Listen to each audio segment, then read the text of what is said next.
ce que les médias occidentaux racontent, mais est-ce que vous savez que c'est totalement faux? Ah, Sadio n'était pas dans un camp et il n'y a même pas de dispositif impressionnant devant son domicile, juste quelques militaires. Il habitait dans un quartier populaire entre Bamako et Kati. Parce que c'est quelqu'un qui était trop humble. Il ne voulait pas des privilèges de pouvoir, il ne voulait pas de luxe, il ne voulait pas des gardes armés jusqu'aux dents, des blindés devant sa porte. Il voulait vivre paisiblement voilà, ses voisins, comme il a toujours été. Mais l'État ne devrait pas accepter qu'une telle figure, malgré sa volonté d'être humble, il ne fallait pas. Et une mosquée était contiguë à son domicile. La mosquée est un lieu public. Et on sait que le phénomène qu'on est en train de combattre a un lien avec les mosquées. Et chaque matin, 4h, 5h, soit il est chez lui, soit il vient prier dans la mosquée. Donc, les fidèles de la mosquée connaissent son programme de 4h du matin à 5h du matin. Ils savent que s'il n'est pas chez lui, il est dans la mosquée. C'est pourquoi ils ont préparé une bombe pour anéantir à la fois la mosquée et le domicile. Donc, si il n'était pas dans son domicile, il aurait été certainement dans la mosquée. Et en aucun cas, il n'allait pas le rater. Donc, voilà pourquoi le mal a été consommé. Sinon, il n'était pas, contrairement à ce que les médias de propagande français racontent, il n'était pas dans les camps militaires de Kati. Il était dans un quartier populaire et il n'y avait pas de blindés devant sa porte, pas de dispositifs impressionnants devant sa porte. c'est-à-dire que les terreaux connaissaient non seulement ses horaires, ils avaient déjà tout le calendrier, ils savaient à quelle heure ils devaient frapper, à quelle heure ils devaient quitter le point A, c'est-à-dire leur zone de regroupement, pour le point B, c'est-à-dire Kati. Et pour masquer l'opération de Kati, on mène des attaques simultanées afin de plus se retrancher au niveau de Kidal, afin de disperser les forces pour que la prise, entre parenthèses, parce que pour moi ce n'est pas une prise, ce que eux ils appellent prise de Kidal, en réalité c'est même pas une prise. Donc pour mieux se positionner à Kidal et mener maintenant ce que moi j'appelle une forme d'opération informationnelle, c'est-à-dire ah oui, les terrors ont réussi à renverser l'armée, les Russes ont fui, ils ont pris Kidal, c'est terminé, le gouvernement ne tient plus, Assimi Goïta il est fragilisé, son ministre de la Défense numéro 2 est tombé, c'est terminé. En fait, on se retrouve dans une opération de séduction psychologique où on pousse malheureusement les populations à croire qu'en réalité, l'État a failli à sa mission, celle de vous protéger.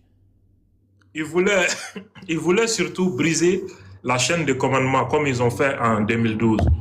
Ce qui aurait provoqué la chute des 3 régions du nord du Mali. Et c'est ce qui a été un échec.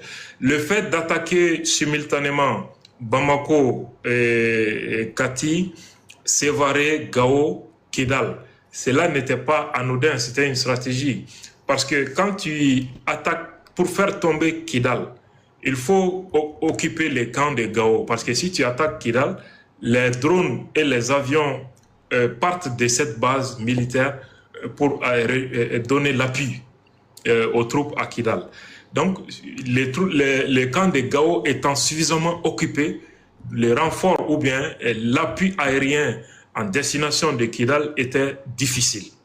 Il fallait aussi occuper la garnison de Sévaré, ça c'est au centre du Mali.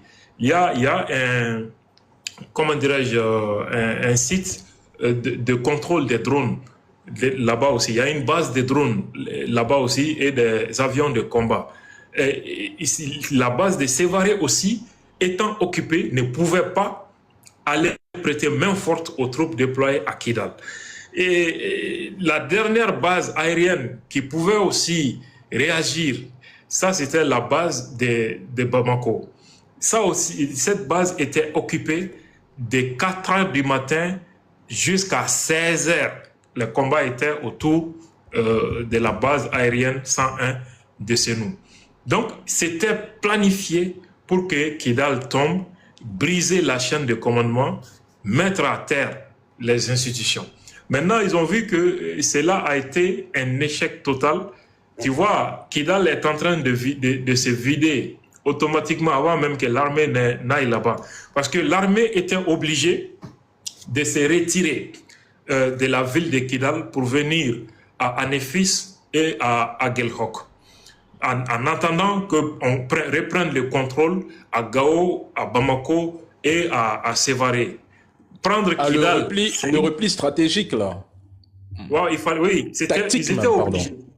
Exactement, parce que les terroristes étaient armés de véhicules blindés, des mouvements Polisario et de l'armée algérienne. Donc, il fallait absolument un appui aérien. Donc, puisque toutes les bases aériennes étaient sous le feu, les troupes à Kidal étaient obligées de replier vers Anefis et à Gelhok, Tessalit. Maintenant, c'est ce que les médias français ont utilisé comme, voilà, la Russie a abandonné le Mali. Est-ce que les militaires russes ont quitté la ville de Kidal sans les militaires maliens? Non. Mais ils préfèrent mettre l'accent sur les militaires russes qui auraient abandonné le Mali en plein vol, etc.